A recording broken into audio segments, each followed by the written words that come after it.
Hi guys, it's John Sprague with Onward Property Partners International here in St. Louis, Missouri. I appreciate you joining us today for Whiteboard Wednesdays, and this is where we have an opportunity to go ahead and share a fefew different business concepts that have really helped us out in our growth, and we want to give back and share some of that information with you guys, and love to go ahead and connect with you if some of these concepts make an impact in your world. So one of the things I want to talk about today is actually the 4 disciplines of execution. This is actually one of the books that I can tell you, one of the 3 books that have changed my life the most. Not so much because it's a rah-rah, as a matter of fact, it's anything but a rah-rah book. But what it does is it puts the framework together for achieving any sort of goal that you might have. And it's very clear about what those disciplines are, and I'm going to share those with you today and how we use them in our business. So the first discipline that they talk about in the book is actually having a WIG. So what that means is a wildly important goal. And Diana Kokoska says if you don't have a goal that's big, that people aren't laughing at, then it's not big enough. So you gotta ask yourself, what is that wildly important goal? For us, we want to go ahead and get to help 200 families within 18 months of opening the doors. So that's our wildly important goal here at Onward Property Partners. And so now the next step is we want to figure out what that second discipline is.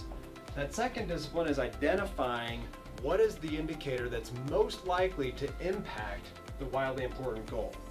So what's the one thing that has the highest correlation of success with us here in the 200 families that we help in the next 18 months? Well, for us, that's actually appointments had. So we want to go ahead and identify basically the one thing, if you will. And for us, that equals appointments. We know that the more appointments we have are going to lead to more business, which is going to lead to more closed business. And so this is our leading indicator that shows whether or not we're on track to help 200 families over the course of 18 months. Now the third one we're looking at, this is kind of an interesting one. The third one is we've got to have a scoreboard. In the book, they actually talk about an interesting scenario where the authors they're watching a high school football game down in Louisiana, and if you know the area, you know high school football is all the rage on Fridays, and it was 2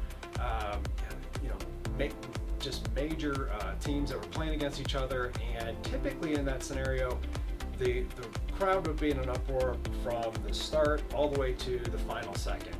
And what he noticed is that this was just after Hurricane Katrina, and Hurricane Katrina had actually taken out the scoreboard.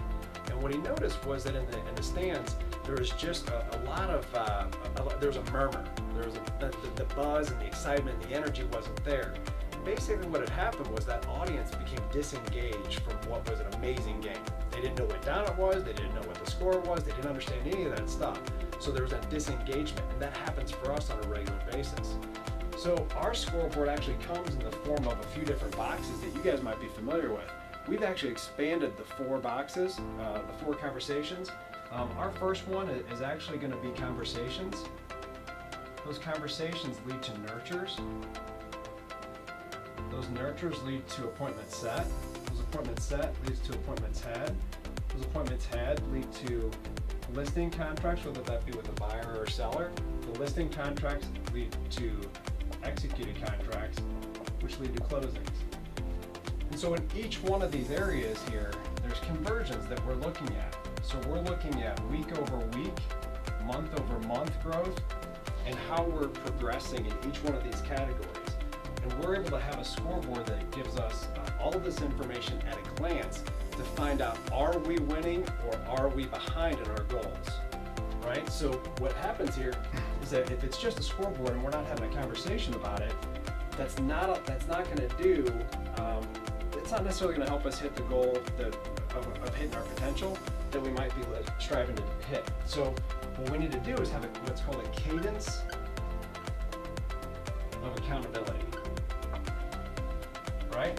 So what you can do here is it's actually called a closed loop feedback. And so the quicker you have this feedback, the quicker you are able to make those minor adjustments, and you're able to go ahead and put that back in play, get the results, and then get the feedback, and go ahead and make the adjustments again and continue to grow. Now, if that happens on a daily basis, what's great about that is that there's only one bad day basically you can have. If it happens on a weekly basis, you can have a bad week before you have that conversation. And this accountability, all that is awareness. It's not a good thing or a bad thing, it's just, did we do what we intended to do? And in the event that we didn't, what are we going to do to make sure that that doesn't happen again the following week? And so what they talk about in the book is that this cadence of accountability, not only is it done on a daily basis, but there's a dedicated conversation weekly. And so that weekly conversation consists of successes, opportunities, intentions, and what's the prescription, right? So this past week, what were our successes in having appointments? Did we hit our goal? If we didn't hit our goal, what was the most likely reason? What was the most likely variable that we've had a chance to isolate? And what exactly do we need to do to improve in that area to make sure that we don't do that again? Now, here's the other thing too, guys, is that if our goal was to have 10 appointments in a week, and we ended up only having 8, what we see happening a lot of times is that for the next week, people will have a goal of 10. They're going to maintain that level of 10, right? Well, what's going to happen to our goal of 200 if we're already behind 2 this week and we don't add it to this? We're not going to hit our goal, right? We're going to fall short. So what we might want to do in this scenario, if we fell short here, if we went ahead and put this at 12, what might happen there is we can potentially disengage if we see that as being too far of a stretch for us. So what we want to do is we might want to go ahead and say we want to get 11 this week and we want to get 11 the next week. So then we're able to go ahead and get back up to speed, right? So these are the 4 disciplines of execution. The first one, again, making sure you have that wildly important goal. Identify what is it that you're striving to hit. Make sure it's big, hairy, and audacious. And then we also want to make sure we're focused on what's the one thing. What is the one thing that if by doing it will make everything else easier or insignificant? Finally, we want to make sure we have a scoreboard. Now with the scoreboard, what's interesting is we want to make sure that it's at a glance. So within 5 seconds, we know we're winning or losing. If it's more complicated than that, we're going to disengage and we're not going to go ahead and get the full information out of it. And then the 4th one, we want to make sure we have a cadence of accountability on a daily basis, having that chatter, and a weekly basis, having that dedicated conversation.